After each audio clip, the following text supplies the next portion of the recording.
بسم اللہ الرحمن الرحیم الحمد للہ رب العالمین والصلاة والسلام علی سید الانبیاء والمرسلین وعلی آلہ واصحابہ اجمعین۔ عزیز طلبہ کرام، آج سے ہم علم میراث کی مشہور زمانہ کتاب سراجی اس کا آغاز کر رہے ہیں۔ سراجی علامہ محمد بن عبد الرشید ان کی کتاب ہے۔ ابو طاہر آپ کی کنیت اور سراج الدین آپ کا لقب ہے۔ سن 600 ہجری کے اندر آپ کا وصال ہوا۔ بہت بڑے علامہ ہیں اور کئی کتابوں کے مصنف ہیں۔ ان میں سے مشہور ترین کتاب یہی الفرائض السراجیہ ہے۔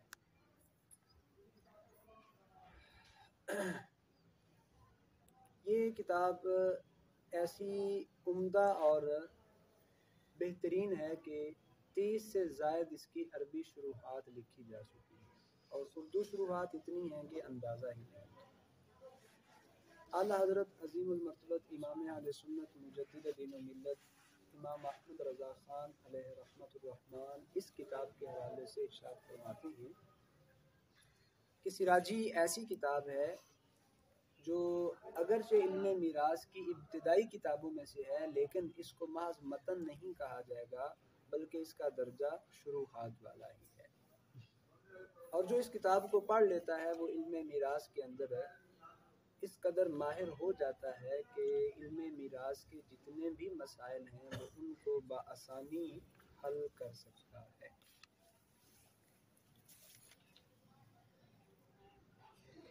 اس کتاب کی ترتیب کا خلاصہ یہ ہے کہ سب سے پہلے مصنف نے کتاب کا خطبہ ذکر کرنے کے بعد نبی کریم رؤوف الرحیم صلی اللہ علیہ وسلم کا ایک فرمان نقل کیا ہے، جس فرمان میں اس علم کی فضیلت اور اہمیت کو ذکر کیا گیا ہے۔ اس کے بعد مصنف نے یہ بیان کیا کہ فوت ہونے والا جو ترکہ چھوڑ کر جاتا ہے اس کے ساتھ کتنے حق متعلق ہوتے ہیں اور ان حقوق کی ترتیب کیا ہے، اور اس ترتیب کے بعد آخر میں جو چوتھا حق ہے جس میں وراثت کی تقسیم کا پہلو آتا ہے کہ یہ وراثت جو ہے کن کن لوگوں کے درمیان تقسیم کی جاتی ہے، کس کا درجہ پہلے ہے، کس کا بعد میں ہے، کس کو ملے گا، کس کو نہیں ملے گا۔ اس کے بعد مصنف نے یہ بیان کیا کچھ ایسے موانع ہیں جن موانع کی وجہ سے آدمی کے اندر وراثت کا پہلو موجود ہونے کے باوجود اسے وراثت سے محروم کر دیا جاتا ہے۔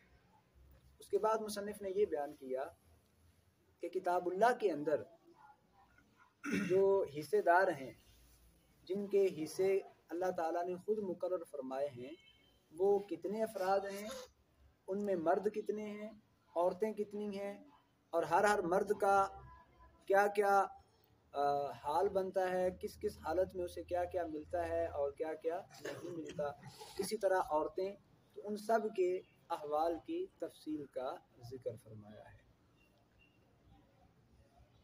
اس کے بعد مصنف نے یہ بیان کیا کہ یہ جن کے کتاب اللہ میں حصے مقرر ہیں، ان مقرر کردہ حصوں کے علاوہ جب ان کو دے دیا جائے جو مال باقی بچ جاتا ہے وہ ایک ایسا گروہ ہے جن کو اسباط کہا جاتا ہے، اور وہ بچا ہوا سارے کا سارا مال وہ لے لیتے ہیں۔ ان کی آگے کتنی اقسام ہیں، تو ان کی اقسام کی تفصیل بیان کرنے کے بعد پھر مصنف نے یہ بیان کیا کہ ہم جب علم میراث کے اندر مسئلہ بناتے ہیں وراثت تقسیم کرنے کے لیے تو وہ مسئلہ بنایا کیسے جاتا ہے، اس کے اصول و ضوابط کیا ہیں، قواعد کیا ہیں، تو اسی طرح آگے بھی تفصیل مرحلہ بمرحلہ ان چیزوں کو مصنف نے بیان کیا ہے۔ تو ہم آغاز کرتے ہیں کتاب کے کلمات سے، اور اسی کے ضمن میں پھر ہم انشاءاللہ علم الفرائض کی تعریف، موضوع، غرض، وجہ تسمیہ، فضیلت اور دیگر جو اصطلاحات آج کے سبق میں آئیں گی ان کے بارے میں بات کریں گے۔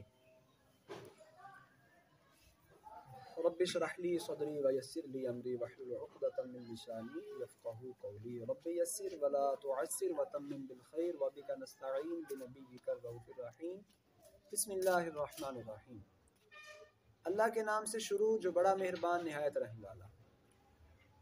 الحمدللہ رب العالمین حمد الشاکرین والصلاة والسلام علی خیر البریۃ محمد وآلہ الطیبین الطاہرین۔ تمام خوبیاں اللہ تعالیٰ کے لیے ہیں جو تمام جہانوں کا رب ہے، اور شکر کرنے والوں کی حمد بھی اسی کے لیے۔ رحمت کاملہ اور سلامتی نازل ہو مخلوق میں سے بہترین ذات پر، بہترین ہستی پر، جن کا نام نامی اسم گرامی محمد صلی اللہ علیہ وسلم، اور آپ کی پاکیزہ طاہر آل پر۔ قال رسول اللہ صلی اللہ علیہ وسلم تعلموا الفرائض وعلموها الناس فإنها نصف العلم۔ علم الفرائض سیکھو اور اسے لوگوں کو سکھاؤ کیونکہ یہ آدھا علم ہے۔ سب سے پہلے ہم دیکھتے ہیں کہ علم الفرائض کہتے کسے ہیں، اس کا موضوع کیا ہے، اس کو پڑھنے کی ضرورت کیوں ہے، اور اس کی غرض و غایت کیا ہے، علم الفرائض کو علم الفرائض کہتے کیوں ہیں، اور قرآن و سنت میں اس کا مقام اور مرتبہ کیا ہے۔ تو سب سے پہلے جانتے ہیں علم الفرائض کی تعریف کو۔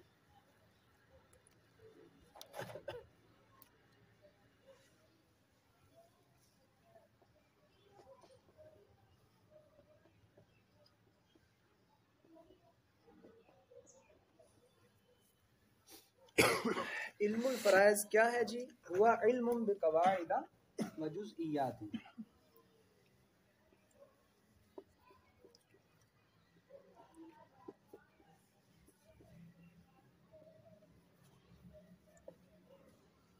تعرف بها کیفیت صرف الطریقۃ الی الوارث بعد معرفت۔ اس کا سادہ سا مفہوم یہ ہے،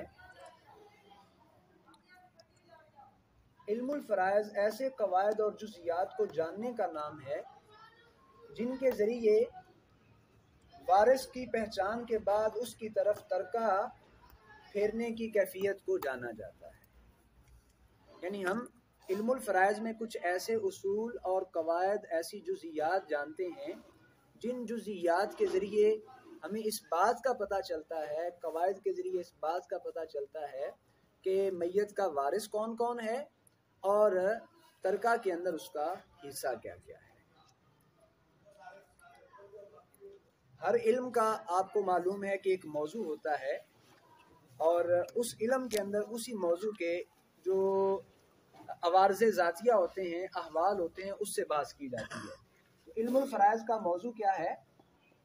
اس کا موضوع دو چیزیں ہیں، ترکہ اور وارث۔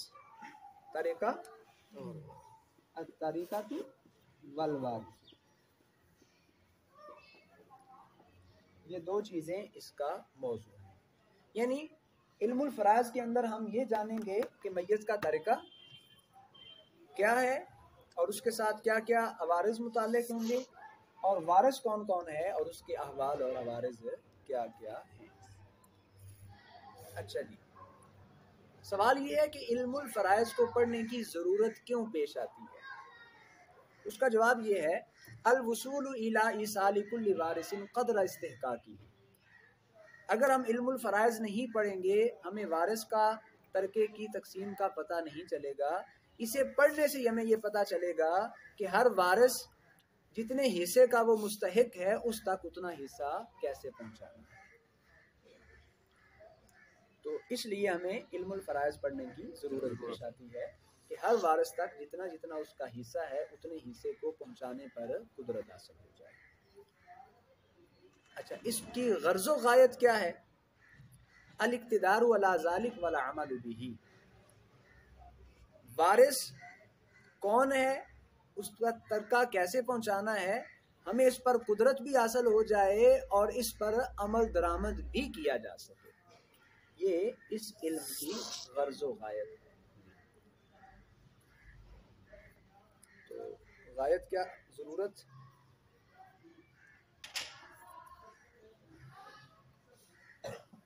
الوصول الی ایصال کل وارث قدر استحقاقہ.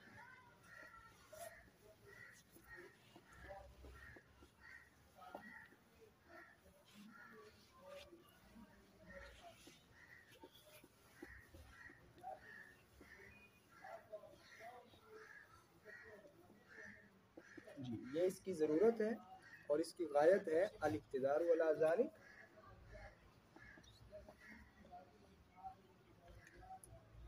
والعمل به ہمیں اس پر قدرت حاصل ہو جائے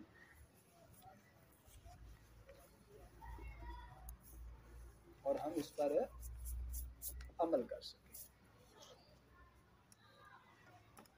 اچھا جی اب علم الفرائض کو علم الفرائض کہتے کیوں ہیں؟ اس کی وجہ تسمیہ کیا ہے؟ وجہ تسمیہ یہ ہے کہ اللہ تعالی نے خود اس علم کو قرآن مجید میں بیان فرمایا ہے اور اس علم کے جو اصول ہیں اور حصے داروں کے جو حصے ہیں ان کی تقدیر کو کسی مقرب فرشتے کسی نبی مرسل کے سپرد نہیں کیا بلکہ خود بیان فرمایا. تو چونکہ اللہ تعالیٰ نے خود اسے بیان فرمایا ہے اسی مناسبت سے اس کو علم الفرائض کہا جاتا ہے. اس کی فضیلت کیا ہے؟ حضور نبی کریم رؤوف الرحیم صلی اللہ علیہ وسلم کا ارشاد گرامی ہے العلم ثلاثہ، علم تین ہے، وما سوا ذالک فضل، اور ان تین کے علاوہ جو باقی ہے وہ زائد امر ہے. آیت محکمہ او سنت قائمہ او فریدۃ عادلہ، قرآن مجید کی محکم آیات کا علم، حضور علیہ الصلوۃ والسلام کی سنت کا علم اور فریضے کا علم جس کا تعلق علم میراث کے ساتھ ہے. تو حضور علیہ الصلوۃ والسلام نے اس کو ایک مستقل علم قرار دیا. پھر حضور علیہ الصلوۃ والسلام کا فرمان جو میں نے ابھی حدیث پاک پڑھی متن کے اندر، تعلموا الفرائض وعلموها الناس فإنها نصف العلم، آپ نے فرمایا علم الفرائض سیکھو اور لوگوں کو سکھاؤ کیونکہ یہ آدھا علم ہے. اور اس کے علاوہ حضور علیہ الصلوۃ والسلام کے متعدد فرامین ہیں جو اس علم کی اہمیت اور فضیلت کو ظاہر کرتے ہیں. خلاصہ یہ ہے حضور علیہ الصلوۃ والسلام نے فرمایا فرائض اور قرآن کو سیکھو لوگوں کو سکھاؤ کیونکہ علم الفرائض آدھا علم ہے اور اس کو بھلا دیا جائے گا اور یہ سب سے پہلا علم ہے جو میری امت کے سینوں سے نکال دیا جائے گا. اور حضور علیہ الصلوۃ والسلام کا ہی فرمان ہے، آپ نے ارشاد فرمایا علم الفرائض سیکھو اور اسے لوگوں کو سکھاؤ کیونکہ یہ آدھا علم ہے. اور آپ نے فرمایا کہ میں ایسا شخص ہوں جو ان قریب چلا جاؤں گا اور علم جو ہے اس کو بھی اٹھا لیا جائے گا، فتنے ظاہر ہوں گے حتیٰ کہ دو لوگ وراثت کے مسائل میں اختلاف کریں گے اور انہیں کوئی ایسا بندہ نہیں ملے گا جو ان کا فیصلہ کر سکے گا. تو یہ ساری احادیث علم الفرائض کی فضیلت، اہمیت اور ضرورت کو ظاہر کرتی ہیں. اچھا جی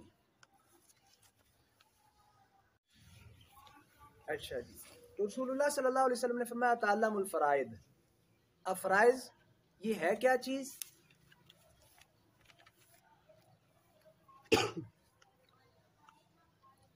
اللہ اکبر. فرائض یہ فریضہ کی جمع ہے اور فرض کا لغوی اعتبار سے کئی معنی پر اطلاق کیا جاتا ہے. یہ کسی شے کا اندازہ لگانے کے معنی میں بھی استعمال ہوتا ہے، مقرر حصے کے معنی میں بھی استعمال ہوتا ہے، وجوب کے معنی میں بھی استعمال ہوتا ہے، انزال کے معنی میں بھی، احلال کے معنی میں بھی. یہ سارے وہ معنی ہیں جو قرآن مجید میں استعمال ہوتے ہیں. تقدیر کے معنی میں جس طرح قرآن مجید میں ہے فنصف ما فرضتم یعنی ما قدرتم، مقررہ حصہ مقطوع یعنی نصیبا مفروضہ یعنی مقطوعہ. وجوب کے معنی میں قد فرض اللہ لکم تحلۃ ایمانکم یعنی الزمکم ما اوجب علیکم. انزال کے معنی میں ان الذی فرض علیک القرآن، فرض بمعنی انزل علیک القرآن. احلال کے معنی میں ما کان علی النبی من حرج فیما فرض اللہ لہ، یہاں فرض بمعنی احل اللہ لہ. تو یہ اس کے کئی لغوی معانی ہیں اور اس کا اصطلاحی معنی ہے ما قدر من السہام فی المیراث، وراثت میں جو حصہ مقرر ہوتا ہے اس کو فریضہ کہا جاتا ہے. وراثت کے اندر ایک خاص مقرر حصے کو کیا کہتے ہیں؟ فرض یا فریضہ، چاہے اس کا تقرر صراحتاً کتاب اللہ میں بیان ہوا ہو یا سنت نبوی میں بیان ہوا ہو یا اجماع کے ذریعے حاصل ہوا ہو۔ اچھا، حدیث پاک میں حضور علیہ الصلوۃ والسلام نے فرمایا علم الفرائض سیکھو، لوگوں کو سکھاؤ، کیونکہ یہ آدھا علم ہے۔ تو آدھا علم کس اعتبار سے ہے؟ اس حوالے سے علماء نے اس کی متعدد وجوہ بیان کی ہیں۔ محشی نے اشارہ کیا تقریباً 17 وجوہ بیان کی ہیں، لیکن آپ کے سامنے مختصراً میں 3 وجوہ کا ذکر کرتا ہوں کہ اس علم کو آدھا علم کیوں کہتے ہیں۔ دراصل انسان کی 2 حالتیں ہیں، ایک ہے حالت حیات اور ایک ہے حالت ممات، زندگی اور موت۔ باقی تمام علوم کا تعلق انسان کی حالت حیات کے ساتھ ہے، جبکہ علم الفرائض کا تعلق حالت ممات کے ساتھ ہے۔ تو ایک حالت کے ساتھ سارے علوم متعلق ہیں، ایک حالت کے ساتھ یہ علم، تو دونوں حالتوں کے اعتبار سے جو دوسری حالت کے ساتھ یہ علم متعلق ہے اس نسبت کی وجہ سے اس کو کیا کہہ دیا جاتا ہے؟ آدھا علم۔ دوسری وجہ، چونکہ اس علم کا استعمال کثیر ہے اور اس کی حاجت بہت زیادہ ہوتی ہے۔ آپ دیکھتے ہیں کہ آئے دن روزانہ کی بنیاد پر دنیا کے اندر ہزاروں لوگوں کا انتقال ہوتا ہے، اور سب کا تعلق وراثت کے مسائل کے ساتھ ہوتا ہے۔ اہل کتاب ہیں تو ان کے ہاں بھی وراثت کا پہلو موجود ہے، اور دیگر ادیان ہیں ان میں بھی وراثت کا تصور کسی نہ کسی حد تک موجود ہے، اور دین اسلام کے اندر اس کی سب سے زیادہ تفصیل اور سب سے عمدہ طریقے بیان کیے گئے ہیں۔ تو اس کی ضرورت چونکہ بہت زیادہ ہے، اس وجہ سے اس کو آدھا علم کہہ دیا جاتا ہے۔ اور تیسرا سبب، انسان کسی چیز کا مالک بنتا ہے تو اس کی ملک کے 2 سبب ہوتے ہیں، سبب اختیاری اور سبب اضطراری، یعنی اپنے اختیار سے کسی چیز کا مالک بننا، اور دوسرا سبب ہوتا ہے وہ مالک بنے گا چاہے انکار کرتا رہے، وہاں زبردستی اسے مالک بنا دیا جائے گا، وہاں یعنی مجبور ہے، اضطراری حالت ہے۔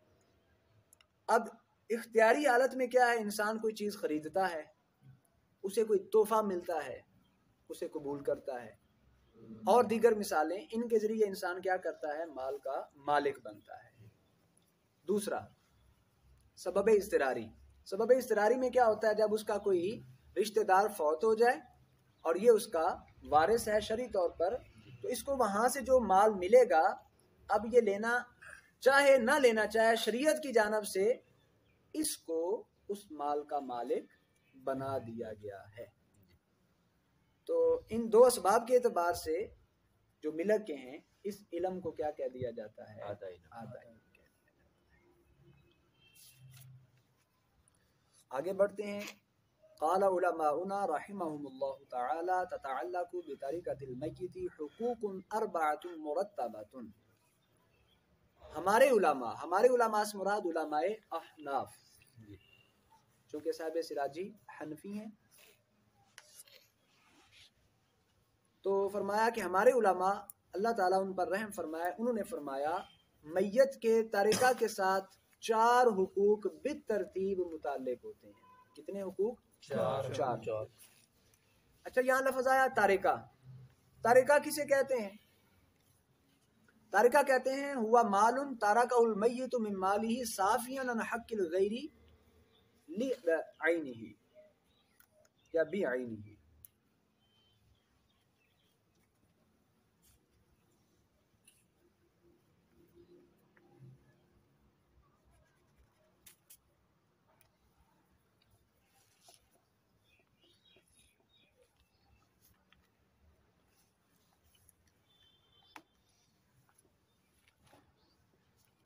ہوا مال تارکہ المیت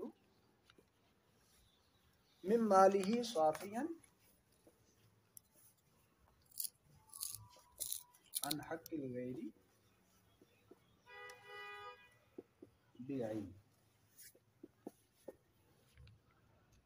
ترکہ وہ مال جس کو میت نے چھوڑا ہو اپنے مال میں سے، وہ مال اپنے عین کے ساتھ غیر کے حق متعلق ہونے سے صافی ہو، یعنی اس کے ساتھ کسی اور کا حق متعلق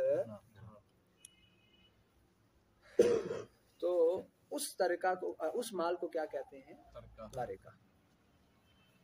اچھا جی، تو اس ترکہ کے ساتھ کتنے حق متعلق ہوتے ہیں؟ 4۔ الاول یبدأ بتکفینہ وتجہیزہ من غیر تبذیر ولا تقتیر،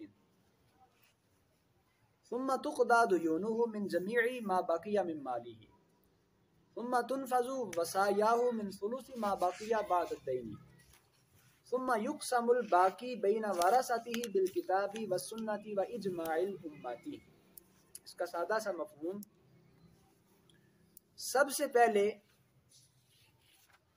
میت کے کفن دفن تیاری وغیرہ کا انتظام کیا جائے گا۔ ابتدا جو اس نے چھوڑا ہے ترکہ میں کس چیز سے کی جائے گی؟ یبدأ بتکفینہ و تجہیزہ، میت کے کفن اور تیاری کا اس سے آغاز کیا جائے گا۔ من غیر تبذیر ولا تقتیر، اس میں نہ تو اسراف کیا جائے گا اور نہ کمی کی جائے گی۔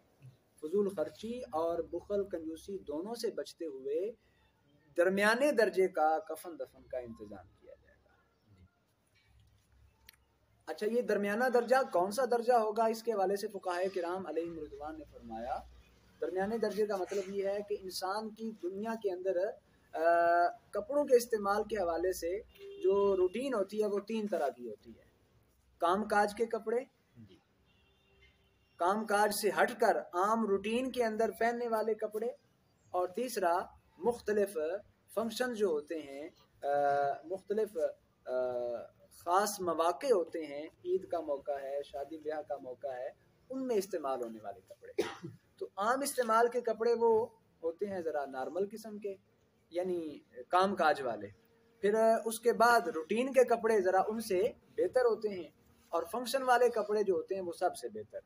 تو درمیانہ درجہ کون سا ہے؟ عام روٹین میں جو پہنے جانے والے کپڑے ہیں۔ تو فرمایا کہ تبذیر اور تقتیر کے بغیر جو کفن ہوگا وہی اس کی عام روٹین کی حالت والے لباس کے مطابق ہوگا۔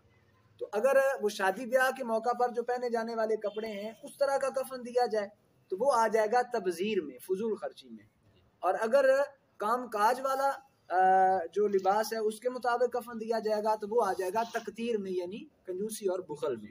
تو یہ ان دونوں سے بچتے ہوئے جو درمیانی اس کی روٹین تھی اس کے مطابق اسے کفن دیا جائے گا، اور یہ اس کے اپنے مال میں سے جو اس نے چھوڑا ہے اسی میں سے دیا جائے گا۔ ثم تقضى ديونه من جميع ما بقي من ماله، پھر دیکھا جائے گا کفن دفن کے بعد جو مال باقی بچا ہے اس بچے ہوئے مال میں سے اگر اس کے ذمے کوئی قرض وغیرہ ہے، اس نے کوئی قرض وغیرہ دینا ہے، بندوں کا قرض اس کے ذمے لازم ہے، تو کیا کیا جائے گا؟ وہ قرض کو ادا کیا جائے گا۔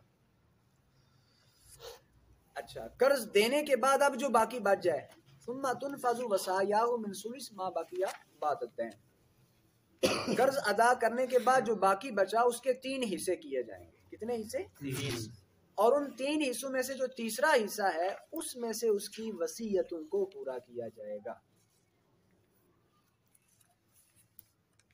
وصیتیں پوری کرنے کے بعد، وہ تیسرے حصے میں سے تھی، باقی 2 حصے بچ گئے، وصیتیں پوری کرنے کے بعد اگر تیسرے حصے میں سے مزید کچھ بچ جائے وہ بھی اسی میں شامل ہو جائے گا۔ اور اب جتنا بچا ہوا ہے وہ باقی بین ورثتہ بالکتاب والسنہ واجماع الامہ، وہ کتاب و سنت اور اجماع امت کے مطابق جو وارث ہیں ان وارثوں کے درمیان تقسیم کر دیا جائے گا۔ اب ایک مثال کے ذریعے میں اس چیز کو واضح کر دیتا ہوں تاکہ بات پتہ ہو جائے، ذہن میں اچھی طرح بیٹھ جائے۔ فرض کریں ایک بندہ جب فوت ہوا اس کا کل ترکہ بنا 1,10,000 روپے، 10,000 سے اس کے کفن دفن کا انتظام ہو گیا، باقی بچا 1,00,000 روپے۔ پتہ چلا کہ اس کے ذمے 10,000 قرض ہے، قرض ادا کر دیا، باقی بچا 90,000 روپے۔ اب 90,000 میں سے پتہ چلا کہ اس نے کچھ وصیتیں کی ہوئی ہیں کہ فلاں مدرسے میں 10,000 دیا جائے، فلاں مسجد میں 10,000 دیا جائے، اور فلاں یتیموں کو 10,000 دے دیا جائے۔ تو تیسرے حصے تک. اب 90,000 کے 3 حصے کریں تو تیسرا حصہ کتنا بنے گا؟ 30,000 روپے. تو اگر اس کی وصیتیں اس سے بڑھ جائیں تو ہمیں محدود رہنا ہے تیسرے حصے تک. اس سے زیادہ ہم وصیتوں کے اندر مال خرچ نہیں کر سکتے. شریعت نے اسے جو حق دیا ہے وہ صرف تیسرے حصے کا دیا ہے. اب کیا کرنا ہے؟ تیسرے حصے سے اس کی وصیتیں پوری کر دیں. باقی کتنا بچا؟ 60,000 روپے. اب وہ 60,000 جو ہے وہ اس کے ورثاء کے درمیان کتاب و سنت اور اجماع امت کے مطابق تقسیم کر دیا جائے گا. اب کن وارثوں میں تقسیم کریں گے انشاءاللہ العزیز ہم اس کے حوالے سے بات اگلے سبق میں کریں گے. اللہ رب العزت کی بارگاہ میں دعا ہے اللہ تعالی